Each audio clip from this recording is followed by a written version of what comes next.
রমজানুল মুবারক চলে গেল, ঘেরান এখনো যায় নাই। কিন্তু দুঃখ,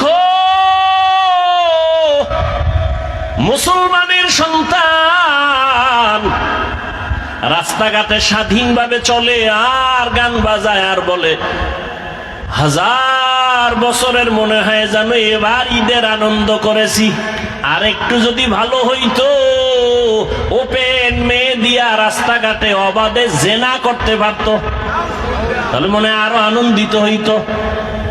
আহ, তুমিও মুসলমান, আমিও মুসলমান, তোমার আমার আল্লাহ এক, নবী এক, কোরআন এক, কাবা এক, ধর্ম এক, কালেমা এক, কাফনের কালারও মনে আছে না?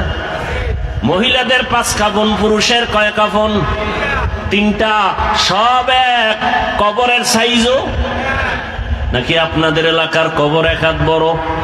সব কবরের সাইজ। কবরে রাখার পরে প্রশ্ন হবে কয়টা?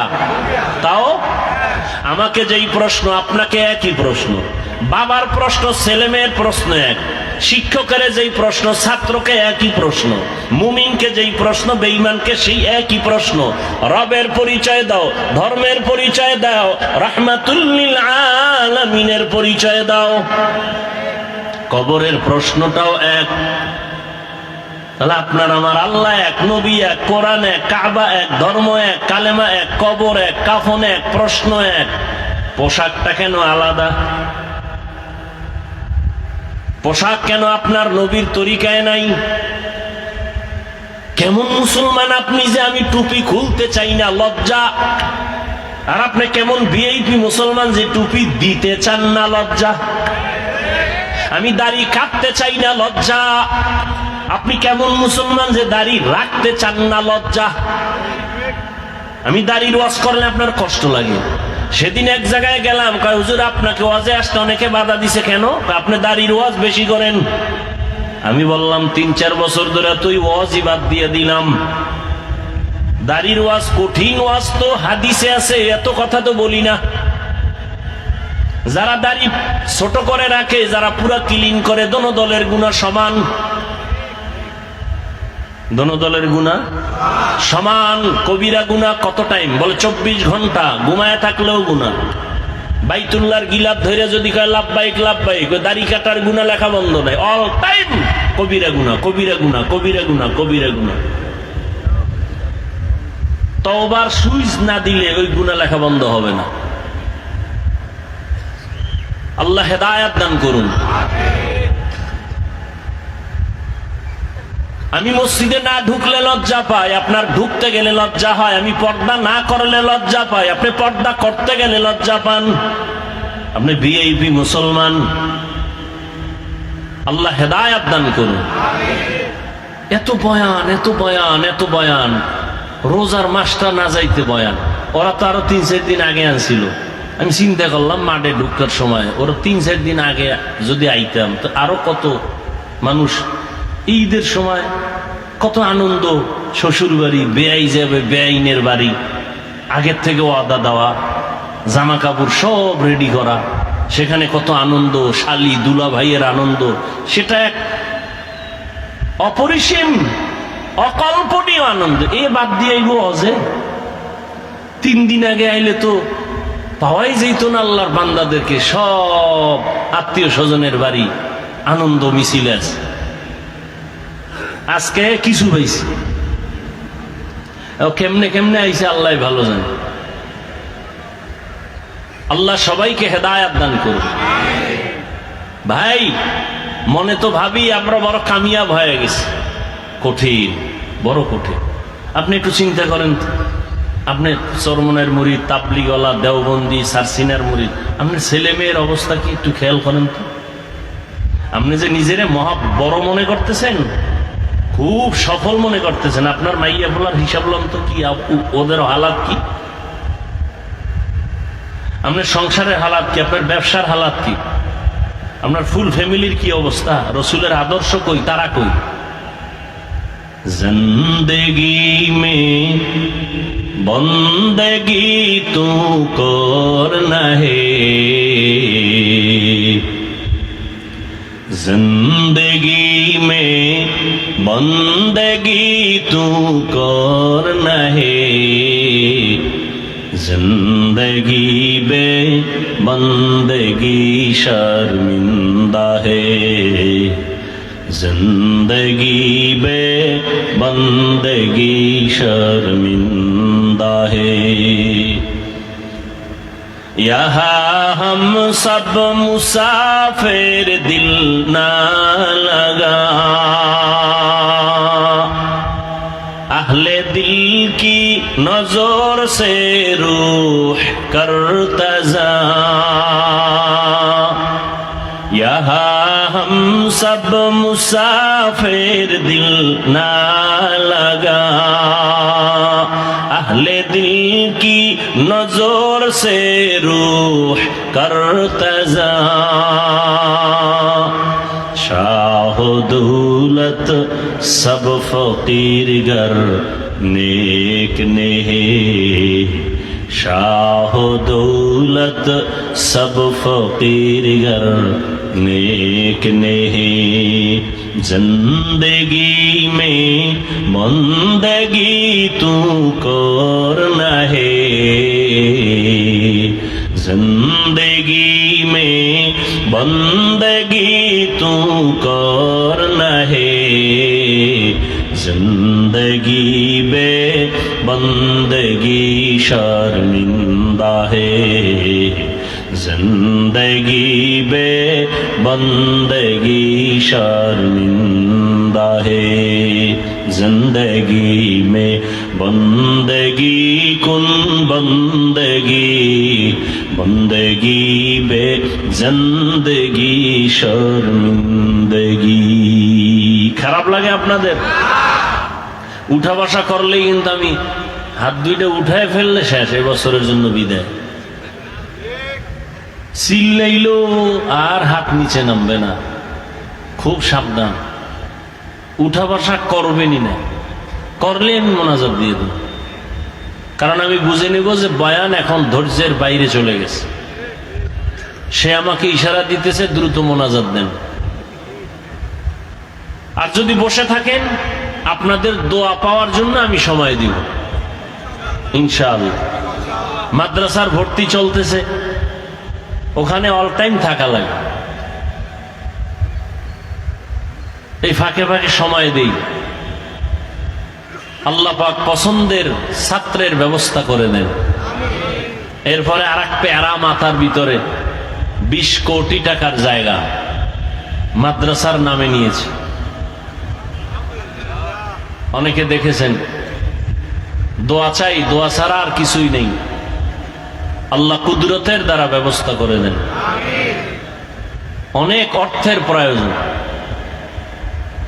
ভরসা দুইটা আল্লাহর রহমত আর আল্লাহর প্রিয় বান্দাদের কলিজা ভরা আমার প্রতি দ্বীনের নিসবতে মোহাব্বত এই দুই পুঁজি নিয়ে চিন্তা করছি আল্লাহ পাক দয়া করলে মানুষ যদি একটু দিল খুলে তাকায় তো ইনশাআল্লাহ 20 কোটি কিছুই না আল্লাহ কুদরতি খাজানার থেকে ব্যবস্থা করে দিন অনেকে বিকাশ নাম্বারে দিতেছে আলহামদুলিল্লাহ 5,000 10,000 20,000 1 লাখ সাধ্যমতো প্রবাস থেকে অনেকে পাঠাচ্ছে বিদেশ থেকে এটাই আখিরাতের অ্যাকাউন্টে থাকবে আপনারাও দিবেন আখিরাতের অ্যাকাউন্টে যে কোনো জায়গায় পারেন মাদ্রাসা মসজিদ দ্বীনের পথে কখনো হাতকে গুটায় রাখবেন না দান করলে হায়াত বাড়ে মুসিবত দূর হয় রিজিক বাড়ে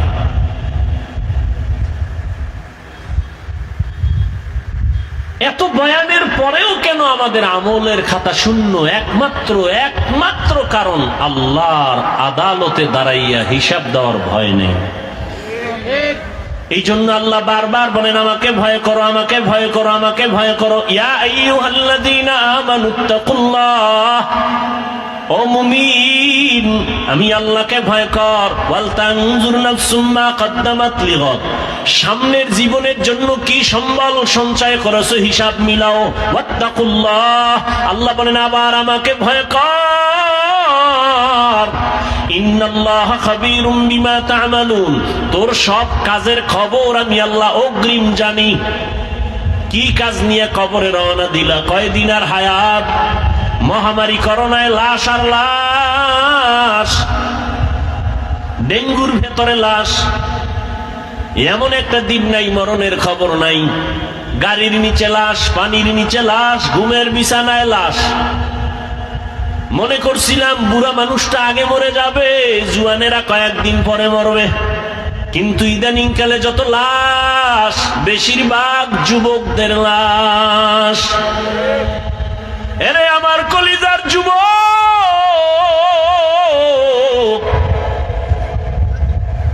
যৌবনটারে কোন কাজে ব্যয় করেছো? আল্লাহর আদালত থেকে পালাবার উপায় নাই। কয়দিন আর বাহাদুরি করবা? এমন জীবন গড়িয়া কবরে যাও যে দুনিয়ার সবাই তোমার মরণে কান্না করবে, দোয়া করবে। আকাম কইরা মোবাইল চালাইয়া চেহারাটারে নষ্ট করে ফেলেছ।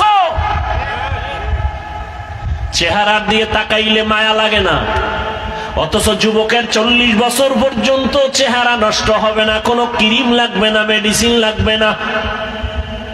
ও যুবক, বলো তোমার 40 বছরের আগে চেহারা কেন নষ্ট? তোমার চেহারার মধ্যে কেন নূর নাই, কোনো আলো নাই? তোমার চেহারা দিয়ে তাকাইলে মায়া লাগে না কেন? তোমার চেহারা যেমন কুৎসিত হয়ে গেছে, ঠিক এই মোবাইলের দিকে তাকায় থাকার কারণে চোখের পাওয়ার যাইতেছে, তোমার খবর নাই। কিডনি দুর্বল হচ্ছে, খবর নাই। হার্ট দুর্বল হচ্ছে, খবর নাই।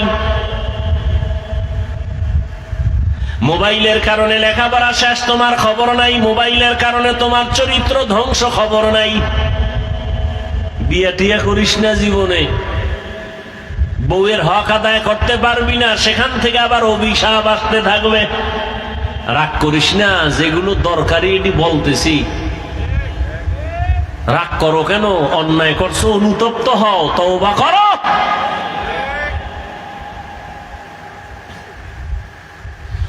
স্ত্রীর হক আদায় না করলে সেখানে তুমি আসামি, সন্তানের হক আদায় করতে না পারলে তুমি আসামি। আমি তো সারা দেশে বলি, বহু বুজুর্গ, বহু আল্লাহওয়ালা, বহু পাগড়িওয়ালা, বহু জিকিরওয়ালারা কিয়ামতের দিন জিকির করিয়াও জাহান্নামে যাবে সন্তানের হক আদায় না করার কারণে।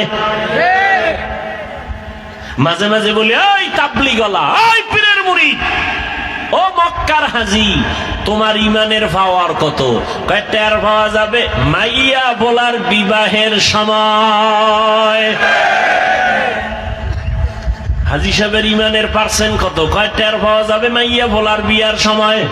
উপরে উপরে বলে কিচ্ছু চাই না, ভেতরে ভেতরে বলে এটা দিল না কেন? এটা কি মানবতা হলো? এটা দিল না কেন, সেটা দিল না কেন? গায়ে হলুদ ছাড়া বিয়া হয় না হাজী সাহেব। তুমি কিসের পীরের মুরিদ, কিসের তাবলীগওয়ালা? গায়ে হলুদ হারাম, তোমার ঘরে কেন চলে? ডেক্সেট চলে, বিবাহের অনুষ্ঠানে গান চলে। কল্পনাই করা যায় না বিধর্মীদের যে আড্ডা, এর থেকে বেশি চলে মুসলমানের ঘরে। হাজী সাহেব ভিআইপি প্যাকেজের হাজী, হ্যাঁ গিয়ে লাইভ দেয়, লাইভ বয় হয়ে গেছে, লাইভ বয়। ফেরাউনের বাথরুমের সামনে গিয়ে কয়, তোমরা জানো নি আমি এখন কোথায় আছি? তোমরা সবাই থাকো, আমি মক্কা নগরীর ফেরাউনের বাথরুমের সামনে আছি হাজী হওয়ার জন্য। লাইভে থাকো, আমি ভিতরে গিয়েও লাইভ দেব। কেতনা বড় বেহায়া বেলাজা। রসুলের রওজায় গেলে মানুষ কান্না করে বেহুশ, কিন্তু কত নিমক হারামরা ওখানে গিয়ে মোবাইলে লাইভ দেয়, কান্নাকাটি, নিজেরটাও নাই, অন্যের কান্নাও বন্ধ করে দেয়। হজ করতে গেছে। আল্লাহ হেদায়েত দান করুন। আল হাজ না বললে মেজাজ গরম হয়ে যায়, কেমন আজি?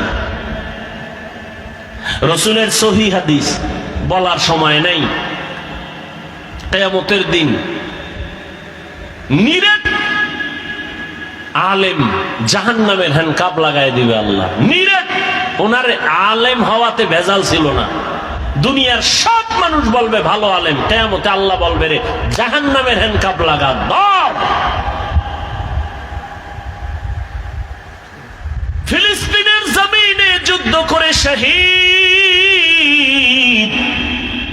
দুনিয়ার সব মানুষ বলে পিওর শহীদ, আল্লাহ কিয়ামতের ময়দানে বলবে শহীদ আয়, জাহান্নামের হ্যান্ডকাপ লাগায় জাহান্নামে নিয়ে যাও। কারণ শহীদ হইছে মানুষ তাকে বীর যোদ্ধা বলবে এই সুনামের জন্য, মাওলানা হইছে মানুষ তারে মাওলানা বলবে, আলেম বলবে এই সুনাম অর্জনের জন্য, দানবীর দান করছে তাকে সবাই শিল্পপতি বলবে এই সুনামের জন্য। রে ধর, এদের যদি হালাত হয় আপনার আমার উপায় কি? এই জন্যই তো সাহাবায়ে কেরাম মৃত্যু পর্যন্ত শুধু কান্নার আওয়াজ, শুধু কান্নার আওয়াজ, কান্নার আওয়াজ। ও তাবলীগওয়ালা ভাই, ও পীর সাহেবের মুরিদ, ও হাজী সাহেব, ভালো করে মনে রাখেন, কিয়ামতের ময়দানে সন্তানের হক আদায় না করার কারণে আপনি হাসরের ময়দানে জাহান্নামের হ্যান্ডকাপ আপনার হাতে লেগে যাবে। জান্নাতে তো সোজা না। ইয়া আইয়ুহাল্লাযীনা আমানু কু আনফুসাকুম ওয়া আহলিকুম নারা আকুদুহান নাস ওয়াল হিজারা আলাইহা মালাইকাতুন গিলাযুন শিদাদুন লা ইয়াসুনাল্লাহা মা আমারাহুম ওয়া ইয়াফআলুনা মা ইউমারুন।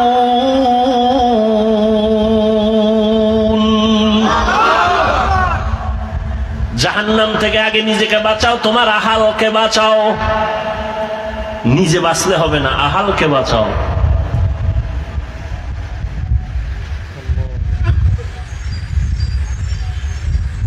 এরে আমার কলিজার যুবক,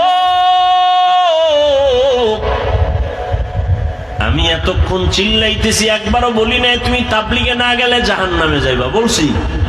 তুমি পীরের কাছে যদি না যাও জাহান্নামে যাইবা, বলি নাই? তুমি যদি কওমি মাদ্রাসায় না পড়ো জাহান্নামে যাইবা, বলি নাই? বরং আমি বলি সারা দেশে যুবক, তুমি স্কুলে পড়ো, কলেজে পড়ো, চাকরি করো, ব্যবসা করো, ডাক্তার হও, ইঞ্জিনিয়ার হও, প্রফেসর হও, তোমাকে ধন্যবাদ জানাই গেলাম। তুমি একজন ডাক্তার হও, বাধা নাই। তুমি ইঞ্জিনিয়ার হও, বাধা নাই। তুমি প্রফেসর হও, বাধা নাই। তবে এক জায়গায় বাধা, বেয়াদব হইও না রে বাবা। তোমার ব্যবহারে কোনোদিন যেন মা বাবা কষ্ট না পায়, তোমার ব্যবহারে কোনোদিন যেন শিক্ষকেরা কষ্ট না পায়, তোমার আচরণে কখনো যেন আলেম ওলামা মুরব্বীরা কষ্ট না পায়। যদি কষ্ট পায় বদদোয়া লেগে যাবে, মরার আগে পঙ্গু হয়ে যাবা। মা বাবার বদদোয়া লাগলে জীবন শেষ। শিক্ষকের বদদোয়া যদি কপালে লাগে লেখাপড়া ধ্বংস। আলেম ওলামার বদদোয়া লাগবে তো তোর চরিত্র ধ্বংস। স্কুলে পড়ো, ডাক্তার হও, তবে আদওয়ালা ডাক্তার হও, আদর্শবান ডাক্তার হও। মা বাবার দোয়া, শিক্ষকের দোয়া, উলামায়ে কেরামের দোয়া নিয়ে আগাও। জীবনটা ফুলের মতো হয়ে যাবে। ডাক্তার হলো দেখবা সম্মানের সীমানা নাই। বিদেশে তোমাকে হায়ার করে নিয়ে যাবে ডাক্তার, এরকম ডাক্তার আমাদের দেশে নাই। তোমার মতো মোবাইলে আকাম করলেই সুনাম হইতো না, হইতো?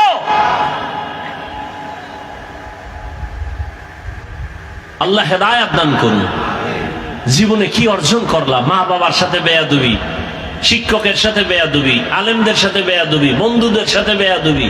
মনে হয় তুই মইরে গেলে সবাই খুশি, এমন একটা জীবন কামাই করলি যে মরলেই মা বাপ খুশি, যে একটা বালা গেছি গা। চরিত্র এত খারাপ যে মইরে গেলে মা বাপ খুশি। কেমন তোরা কপাল তোমার!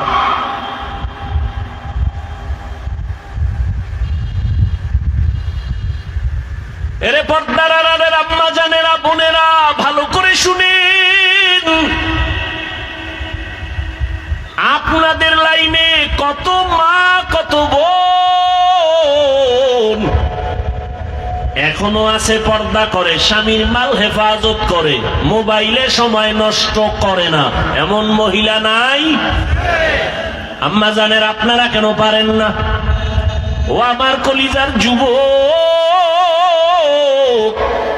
সত্য কথাটা স্বীকার করিও রে বাবা। তোমার মতো যুবক জীবনে কোনোদিন মাদ্রাসায় পড়ে নাই, আলিফ বা তাও শিখে নাই, জেনারেল লাইনে পড়িয়া রাস্তায় গাড়ি চালায়, ড্রাইভার 5 বেলার নামাজ পড়ে আছে না নাই? তোমার বিবেক নামের আদালতে প্রশ্ন, বলো যুবক তুমি কেন পারো না? তোমার মতো যুবক স্কুল কলেজে পড়ে, লেখাপড়া করে, 5 ওয়াক্ত নামাজও পড়ে এমন ছেলে নাই, তুমি কেন পারো না রে বাবা? তোমার মতো যুবক সন্তান নদীর মধ্যে মাছ ধরে, নামাজ ছাড়ে না, বলো তুমি কেন পারো না? তোমার মতো যুবক জেনারেল লাইনে থাকিয়া র‍্যাব, আর্মি, পুলিশ, বিডিআর এর চাকরি করে, ওসি, ডিসি, এসপি, 5 ওয়াক্ত নামাজি আছে, বলো তোমার বিবেকের কাছে প্রশ্ন, তুমি কেন পারো না? না পারার পেছনে শুধু তুমি দায়ী না, তোমার মা বাবাও বড় দায়ী। এরে আব্বা জান ও আম্মা জান, আপনাদের কপাল কত ধন্য, আল্লাহ আপনাদের সন্তান দান করেছেন। কত মা বাবা কান্না করে, তদবির নেয়, বিয়ে করছে, 10-12 বছর হয়েছে, সন্তান হয় না, এরকম নাই? আর আল্লাহ আপনাদের সন্তান দান করেছেন। এই যে আমার কলিজার টুকরা মাহমুদ, মাসুম, 2টা ছাত্র, আমার ছাত্র, গর্ব। ওর বাবা আলেম, এই যারা চিনেন বলেন বাবা আলেম। গোবরে পদ্ম ফুল ফুটে, হ্যাঁ? আমার বাবা আলেম না, আমার বাবার কথা বলছি, আমার বাবাও তো আলেম না। আমার দাদা ছিল, আমগো গ্রাম্য ভাষায় কয় বয়াতি। কি গাতি? বয়াতি। হ্যাঁ, না জ্বালাস না। দাদা কণ্ঠ দিয়ে টান মারলে এলাকার সব নারী পুরুষ এক জায়গায় হয়ে যেত। যেই কণ্ঠ, আমার বাবার কণ্ঠ সুন্দর, চাচার কণ্ঠ, ছোটবেলা কবিতা পড়তো শুনতাম, দুপুরে খাইয়া শুয়েই কবিতা টান মারতো। ওই যে দাদার বাবার একটা টান।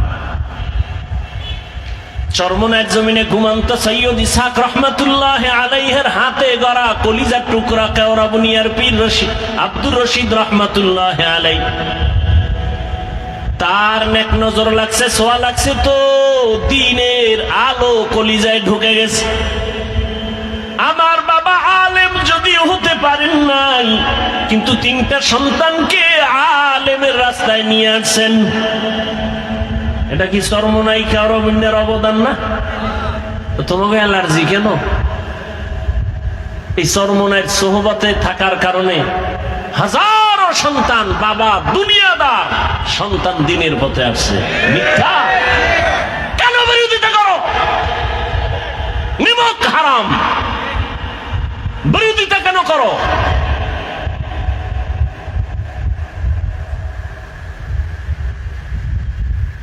আল্লাহ কারে দিয়ে হেদায়েতের দরজা খুলবে বলা যায় না। নিজের চিন্তা করো, আর একজনের উপর আঙ্গুল তুলো কেন? আল্লাহ হেদায়েত দান করুন।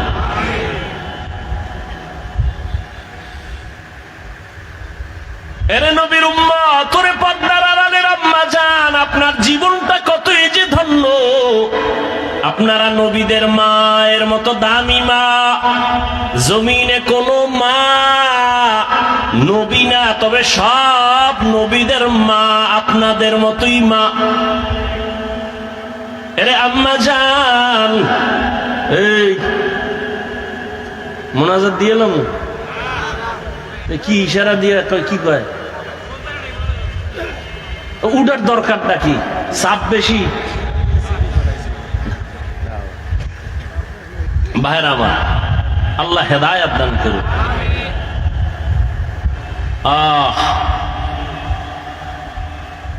বেশি জরুরি থাকলে যাও ভাই, পেছ লাগা বাবার বইয়া কোন ঘটনা ঘটে এলাম, যাও। কি আরেকটু সামনে আগাবো? এরে আম্মা জানেরা, সাহাবায়ে কেরামদের মায়ের মতো আপনারা মা। হাফেজে কোরআন এখানে 4টা না 5 জন সন্তান, 4 জনের মাথায় পাগড়ি দিলাম, কোরআনওয়ালা হাফেজ হয়ে গেছে। এদের সিনার ভেতরে 30 পারা কোরআন আল্লাহ মুখস্থ করায় রেখেছেন। এদের মা এদের বাবা কত ধন্য আজ। গলাচিপার এই মাঠের ভেতরে হাজারো হাজারো আল্লাহর প্রিয় বান্দাদের সামনে তাদের মাথায় পাগড়ি কেন? বলে তারা কোরআনের হাফেজ হয়েছে। খবর নিয়ে তাকাইয়ে দেখো, আজ ওদের মা বাবার ঈদের মতো আনন্দ। মহিলা সবার কাছে বলে, জাননি আমার ছেলে আজ পাগড়ি নিয়েছে, কোরআনের হাফেজ হয়েছে। বাবায় সবার কাছে আনন্দ করে, আমার ছেলে আজ হাফেজে কোরআন। এরে আম্মা জানেরা, আপনাদের জীবনটা তো ধন্য। আপনারা খাদিজা রাদিয়াল্লাহু তাআলা আনহার মতোই তো নারী, বড় দামি। আয়েশা রাদিয়াল্লাহু আনহার মতো দামি নারী, ফাতেমা রাদিয়াল্লাহু আনহার মতো দামি নারী। আপনাদের সম্মান কত? কিয়ামতের ময়দানে কোটি কোটি কোটি কোটি মানুষের সামনে আল্লাহ যখন জিজ্ঞাসা করেই ফেলেন, যদি ও হাজারো কোটি মানুষের মাঝে আমি একজন ব্যক্তিকে দেখতে চাই, আমার মুহাম্মদ, আমার প্রিয় নবী, তার হাতে হাত লাগাইয়া প্রথম কালেমাটা কে পড়েছো, ওই ব্যক্তিটাকে আজ আমি হাসরের মাঠে পুরস্কার দিব। দুনিয়ার কোন পুরুষ দাঁড়াতে পারবে না। একজন নারী দাঁড়াইয়া যাবেন, দাঁড়াইয়া বলবেন, ও দয়ার মালিক, আপনার বন্ধুর হাতে প্রথম কালেমাওয়ালা আমি নারী, একজন খাদিজা রাদিয়াল্লাহু আনহা। আল্লাহ যদি বলে ফেলেন কিয়ামতের ময়দানে, আমার দ্বীন ইসলামের জন্য জীবন দিতে গিয়া প্রথম শহীদ কে হয়েছে? গলা কাটা শহীদ। একজন পুরুষও দাঁড়াতে পারবে না। একজন নারী দাঁড়ায় বলবেন, হে মালিক, আপনার দ্বীন জিন্দা করার জন্য আমি শহীদ হয়ে রক্ত ঝরাইছি, আমি একজন নারী, সুমাইয়া রাদিয়াল্লাহু আনহা। নারীদের সম্মান আল্লাহ এত দিছেন, তোমরা কমানোর জন্য আন্দোলন করো। যারা বলে ইসলাম নারীর অধিকার দেয় নাই, এরা লম্পট, চরিত্রহীন, ইসলামের দুশমন। আল্লাহর কসম একবার, আল্লাহর কসম দুইবার, আল্লাহর কসম তিনবার, ওয়াল্লাহি বিল্লাহি তাল্লাহি, নারীর সম্মান ইসলাম ছাড়া আর কেউ বাড়াতে পারে নাই। সব ধর্ম খুঁজো, সব ধর্মের ভেতরে নারীদের উপরে জুলুম করা হয়েছে, একমাত্র নারীদের সম্মান আর ইজ্জত দিয়েছে ইসলাম, আর কেউ দেয় নাই। এরে আম্মা জানেরা, এত ধন্য মা আপনারা। এই দুনিয়া একজন বড় আল্লাহর দুশমন ফেরাউনের নাম জানেননি? ফেরাউনের স্ত্রীর নাম কি? এত বড় বেঈমান ফিরআউন, তার ঘরে থাইকা আসিয়া আল্লাহর এত পেয়ারা হয়ে গেলেন। রহমতের নবী বলেন, কিয়ামতের দিন আমি মুহাম্মদের সাথে আসিয়ার সাথে বিবাহ হবে। সুবহানাল্লাহ। কেমন ধন্য নারী! এত বড় বেঈমান ফেরাউনের ঘরে থেকে আসিয়া আল্লাহর এত পেয়ারা হয়ে গেলেন। নবী বলেন, কিয়ামতের দিন আসিয়ার সাথে আমি মুহাম্মদের বিবাহ হবে। আরে আম্মা জান, আপনার স্বামী তো ফেরাউনের মতো খারাপ না। আপনার স্বামীকে পারলেন নাকি বুঝাইয়া নামাজি বানাবেন? আপনার স্বামীটারে যদি বুঝাইতেন, ও স্বামী আমার, বাবা মায়ের কষ্টের জীবন সারিয়া আজ তোমার ঘরে আসি, না খাইয়া থাকলেও আসি, খাইয়া থাকলেও আসি, তবে তোমার কাছে আমার জীবনের দাবি, তুমি কামাই রুজি যা করো, একটা জীবনের দাবি, হে স্বামী, হারাম কামাই করে ঘরের মধ্যে আনবা না।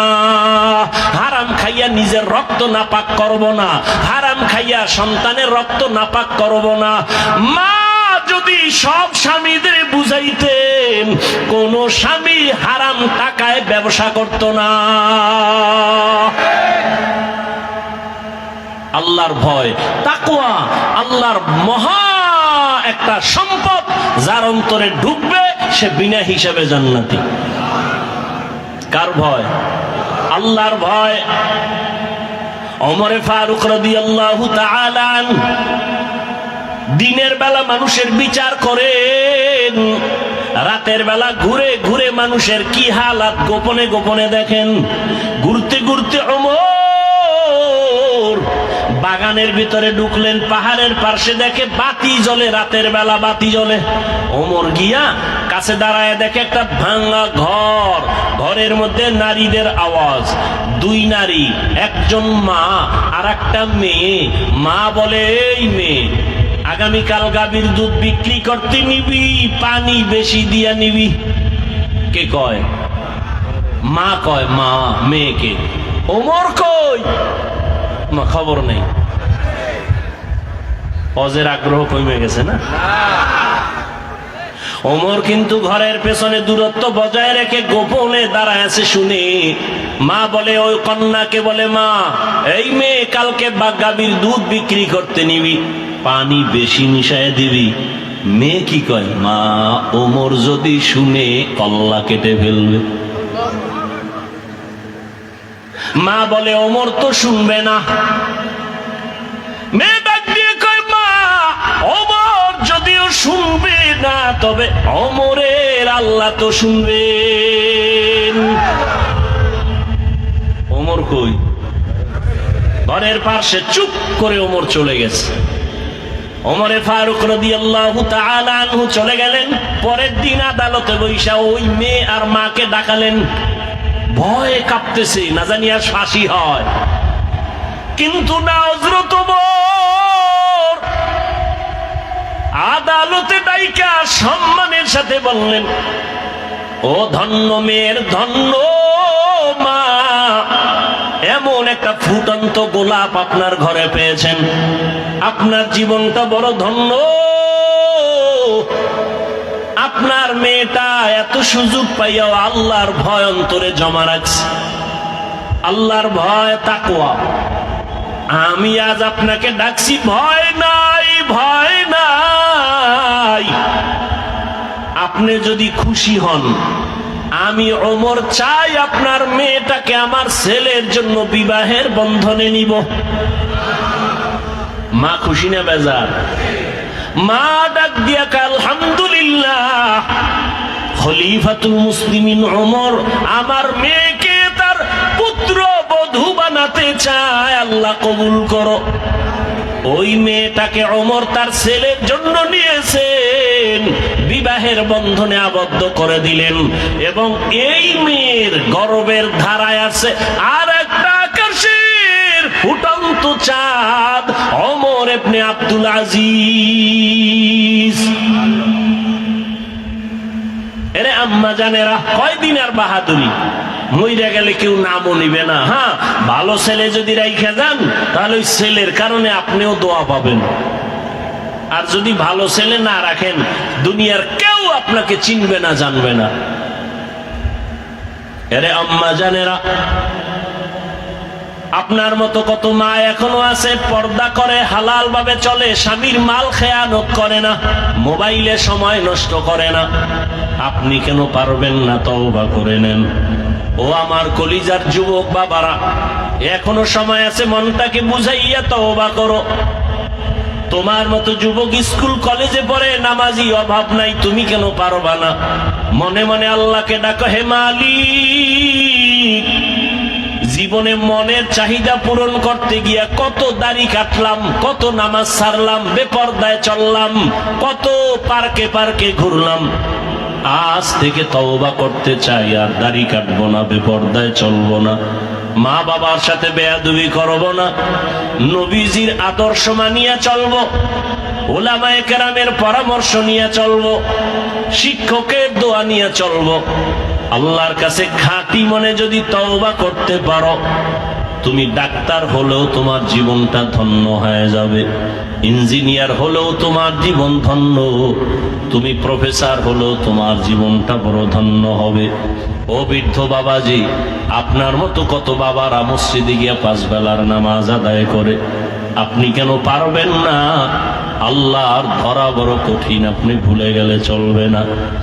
আল্লাহর কাছে এখনো সময় আছে, তওবা করে নেন। আল্লাহ পাক রব্বুল আলামিন কত যে দয়াময়, আবার তেমনি ভয়ঙ্কর। রহমতের নবী এশার নামাজ পড়ে আম্মাজান আয়েশার হুজরায় ঘুমায়া গেলেন। তন্দ্রাচ্ছন্ন নবী বলেন, আমি ঘুমাইলে চোখ বন্ধ থাকে, আমার অন্তর ঘুমায় না। হঠাৎ করে রাতের গভীরে আমার কানের মধ্যে শুনি কে যেন কান্না করতেছে। নবী বলেন, আমার ঘুম ভেঙ্গে গেল, এই গভীর রাতে কে কান্না করে। রহমতের নবী বলেন, আমি উঠলাম, উঠিয়া আমি বিছানার থেকে বের হয়ে গেলাম। নজর দিয়া দেখি আমার হুজরার পাশেই তো মসজিদে নববী। নজর দিয়ে দেখি আমার এক সাহাবী নামাজে দাঁড়ায় দাঁড়ায় গভীর রাতে কান্না করে। আমি রহমতের নবী হঠাৎ চমকে উঠলাম, কোন সাহাবী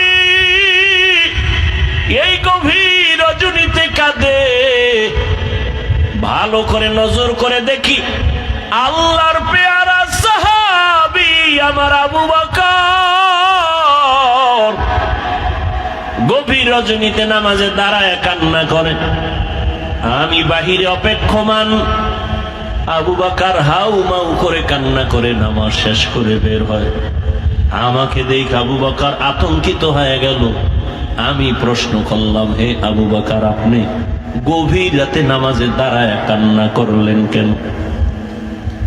আবু বকর চোখের পানি ছেড়ে বলেন, ইয়া রাসূলুল্লাহ, আল্লাহর আযাবের ভয় আমি নামাজে দাঁড়ায় কান্না করেছি, একটা আয়াত পড়ে পড়ে কাঁদছি। ইন্নাল্লাহা আশতারা মিনাল মুমিনিনা আনফুসাহুম ওয়া আমওয়ালাহুম বিআন্না লাহুমুল জান্নাহ। আল্লাহ পাক বলেছেন, মুমিনের জান মাল আমি আল্লাহ কিনে নিয়েছি, বিনিময়ে মুমিনকে জান্নাত দিয়েছি। নবী বলেন, আবু বকর এটা খুশির খবর, এখানে কান্নার কি পাইলেন?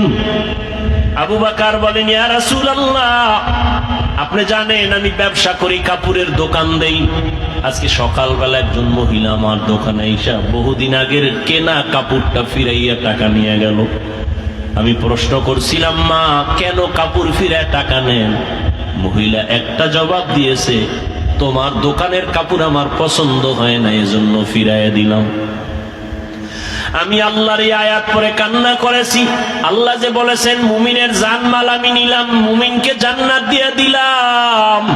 এখান থেকে আমার ভয়, আপনি নবী কিয়ামতের হালাতের বয়ান করেছেন, কত ভয়ঙ্কর হবে কিয়ামতের মাঠ।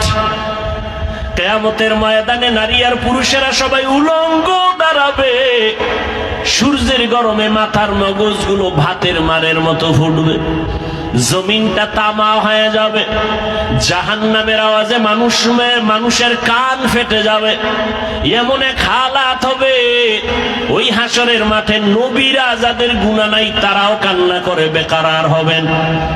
ওই অবস্থার মধ্যে যখন আল্লাহ এক এক করে ডাকবেন, আমি আবু বকরকে ডাক দিয়া যদি আল্লাহ বলেন, হে আবু বকর, আমি জান্নাতের সুসংবাদ দিলাম, কি আমল করেছো? আমি যদি আল্লাহর কাছে পেশ করি নামাজ, রোজা, তেলাওয়াত, ওই মহিলার মতোই যদি আল্লাহ বলেই ফেলে, ও আবু বকর, আমার জান্নাত আমাকে দেও, তোমার জানমাল নিয়ে জাহান্নামে যাও। আল্লাহ কেন বলে, যেইভাবে নামাজ পড়তে বলেছি ওইভাবে নামাজ আদায় করতে পারো নাই। আমি যেইভাবে তেলাওয়াত চাইছি ওইভাবে তেলাওয়াত তুমি আমাকে দাও নাই। আমি যেইভাবে জিকির চাইছি ওইভাবে মুহাব্বতের জিকির আমাকে দাও নাই। মানুষ দেখানো জিকির করেছো, মানুষ দেখানো নামাজ পড়েছো। তখন আল্লাহ যদি বেজার হইয়াই বসেন, আমার জাহান্নাম ছাড়া উপায় হবে না। আর হে নবী, আমি চিন্তা করে দেখলাম, দুনিয়াতে সূর্যের গরম সহ্য করতে পারি না, জাহান্নামের আগুন আরো কত ভয়ঙ্কর হবে, কেমন করে সহ্য করব? এই ভয় আমি কান্না করেছি। রহমতের নবী কাঁদেন আর বলেন, আবু বকর, ওই হাসরের ময়দানের কথা যখন আমার মনে পড়ে, আমিও চোখের পানি ধরে রাখতে পারি না। কিয়ামতের ময়দানে কেমন ভয়ঙ্কর অবস্থা হবে যে নবীরা কান্না শুরু করবেন। আমার উম্মতের কি হালাত হবে?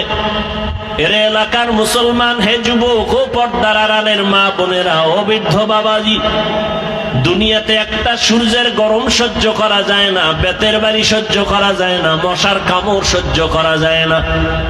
গুনাহ নিয়ে কবরে গেলে জাহান্নামের আগুনের গরম হাসরের ময়দানে আরো কত ভয়ঙ্কর আযাব। এখনো সময় আছে, তওবা করে নেন।